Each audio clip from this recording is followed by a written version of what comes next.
Hey friends, Leigh Brown here and welcome back to My Kitchen, My Rules. Now, those of y'all that have been with me all along, you already know what's going on here, but I've got a lot of new followers because y'all got entangled in and intrigued by what's happening with the public school system, and you apparently like the Leigh Brown opinion on things, and so welcome.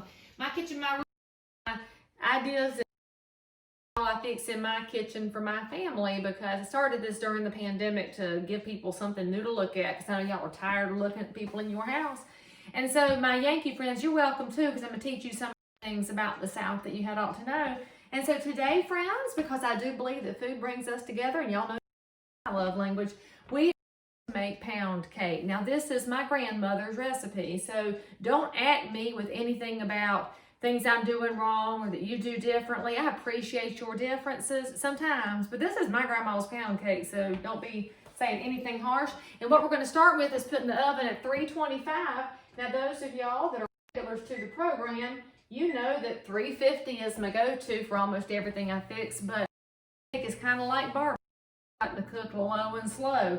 And I'll also tell you that to save y'all some prep time on camera, because I know that y'all have watched my other videos, we've got our pan here for the cake, and I have already put in the Crisco and the flour to get it ready. If you don't know about that, there's a video back in the archives to teach you how. And by the way, this is probably one of the best Pampered Chef purchases I've ever made. This thing is at least 20 years old, and it's fantastic. You just have to remember not to wash it with soap, because I heard that a friend of mine ruined hers by washing it with soap. You're just supposed to wash it with some water and scrape it and clean it and season it like that. So anyway, pound cake is meant to be unhealthy and delicious. And so if you're on a diet, don't make this. If you need gluten-free, don't make this. But if you're a vegetarian, you can have it. Vegans, though, because we're using real butter. We got 2 sticks of real butter here. And I'm going to put it in my big old stand mixer. I freaking love this thing. My cousin Cindy gave me this as a thank you when she stayed with me several years ago, when we were both still single minis and she was finishing up all of her residency for stuff. And so this was a thank you present. Real good, Cindy, good call. So we've got 2 sticks of butter, and then we need some sugar. And y'all know, see, if you're new to the show, you don't know how prejudiced I am with sugar. It's only Dixie Crystals. I don't think y'all understand there is legit a difference in sugars. So we only buy Dixie Crystals. And if you need a coupon for a free bag, you let me know, because Dixie Crystals sent me some, and you just got to make a commentary there. So we've got 2 sticks of butter, and we need 2 cups of sugar. So see, there's math you can remember. And I'm using a ½ cup scoop. I got to check the scoop. And the reason I have my bag of sugar on the countertop in addition to my canister is, as y'all can tell, it is time to refill, because I love cooking with sugar and butter. Those are happy things for me. So in your stand mixer, make sure you lock it down, friends, right? And we're going to put it on kind of a low set. And you just want to cream it until the butter and the sugar are at one with each other. And by the way, my butter is at room temperature. If it's cold, y'all, it won't cream right. So if you don't have time to let it set, put it in the microwave for like 10 seconds at a pop, but stop before it gets mushy, because then it won't cream right either. And so we're going to get it to where the sugar is mixed in with the butter and Shazam. Oh, wrong direction. Now we're going to add our eggs. We need 3 eggs. They are also at room temperature, because science, you know, everybody likes to quote how science is very important, and it is, frankly. Y'all know that I don't like to measure in my kitchen, my rules, except when baking. Baking is when you measure, because that's when we have chemistry and reactions going on. And there's egg number 2. You want to do these one at a time, and when you see them get dispersed, yolks busted up, and it looks a little smoother, keep adding your next egg. And there comes number 3, and you see I'm making a mess, which is why I'm actually wearing my apron today, which I don't do all the time. And we'll notice our egg is getting pretty smooth. And now we're going to add in a little bit of flour. And if you want to mix your dry ingredients in advance, you can do that. My grandmother did not, and so I make it the way that she did. God rest her soul. And y'all know that we are only using white lily flour. If you are from up north, you don't know that white lily is the flour you've been needing all your life for baked goods. It's just lighter. I don't know why or how, but that's fine. We're going to be putting in 3 cups of flour. And you're going to mix it in, not 3 cups at the same time now. That will make a mess of your batter and your kitchen, frankly, too.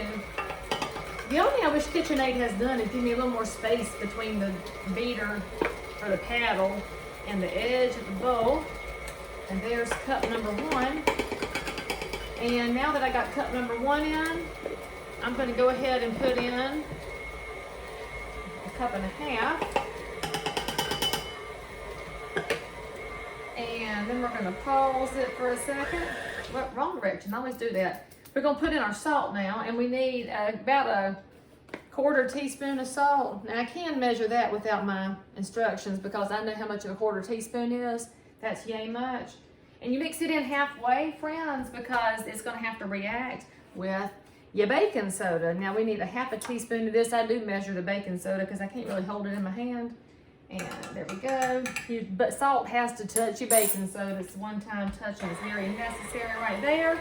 Except frankly in life we need to be touching more. And then we're going to add one more 1/2 cup and we'll be at our 2 cups of flour mark. It's starting to look creamy and cake battery. Oh snap, I knew that was going to happen. Happens every time. All right. And now we're seeing it get kind of dry. Let me see if I can make my camera come over here. I need a cameraman or a studio. See, it's getting nice and doughy kind of looking. So we're going to add a little bit of buttermilk. Now, those of y'all that are thinking, oh, no, I mean, don't be so judgy, all right? So you're going to need about a 1/2 cup in total. And you should always shake up your buttermilk when it comes out the fridge. And your house should have some anyway if y'all ever want to make chicken dumplings or chicken pot pie. Buttermilk is the key to that. So let's put in about 1/2 of our amount here. As I'm going way too fast now that I got flour on my floor. Y'all know I don't really like to have a dirty kitchen even though I cook a lot. And so now I'm staring at my flour on the floor and it's going to cause me to have some anxiety, I imagine. So let's just stir that in. We've got our flour, our buttermilk. We need one more 1/2 cup. Will get us to 3 cups of flour. And by the way, one of the perks of a pound cake is you don't have to sift that flour. If you're making a fancy cake, you do need to sift to get that cake flour correct kind of a consistency. Now we're going to let that go for just a second. We'll put in some flavor in. Now you can use whatever extract you want. For me personally, I like to use a little bit of almond extract, and the amount I used was the last little bit that was in my jar. And so I don't have the foggy side. This, if it smells good, and a little bit of lemon extract. So I could total the teaspoon between the two. Well, I just finished that one off too. It was about empty. It's gonna be pretty lemony.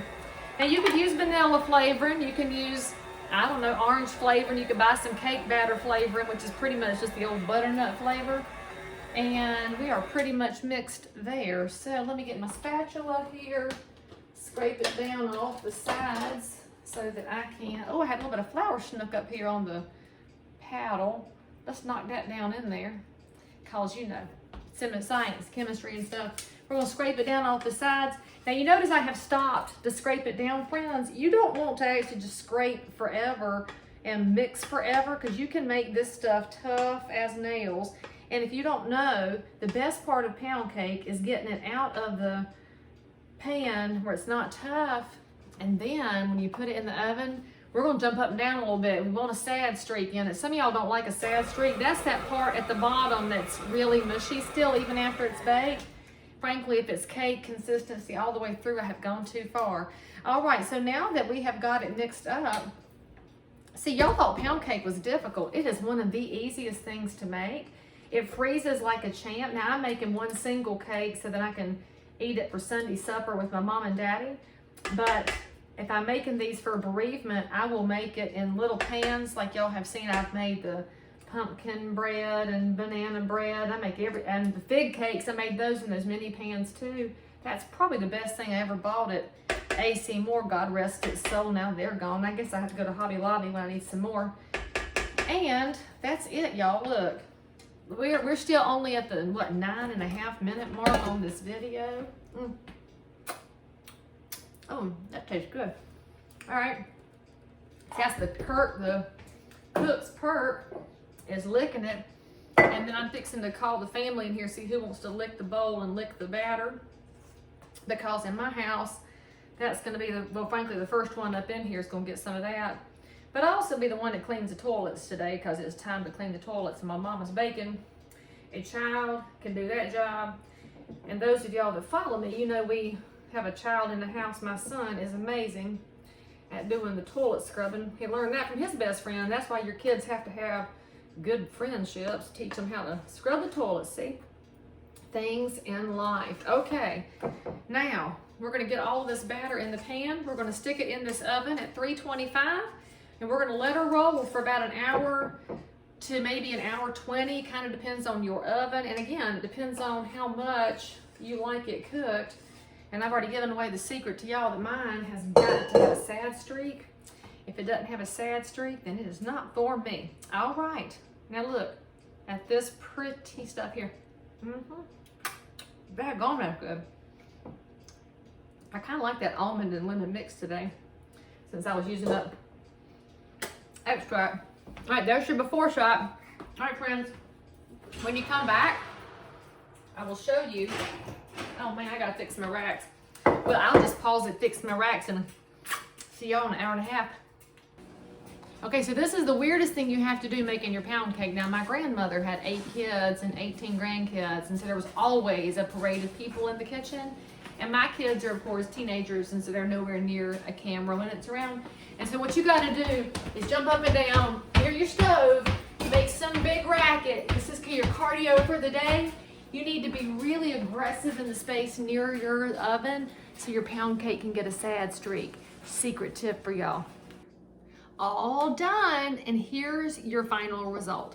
So you'll notice that on a good pound cake, you get that little top cracked ring going on, which is frankly just a lot of goodness. If you cook yours a little bit longer than I do, you can go for that dark golden brown crust, but y'all know I like the sad streak. And the way I know I have it, when you put your knife in to see if it's done, you know, it'll come out clean if it's cooked all the way through. Mine has this much little gushy goodness, not much, the wee tiny bit tells me there's a sad streak from jumping up and down. Enjoy the heck out of it, subscribe for more, and I'll see you next time.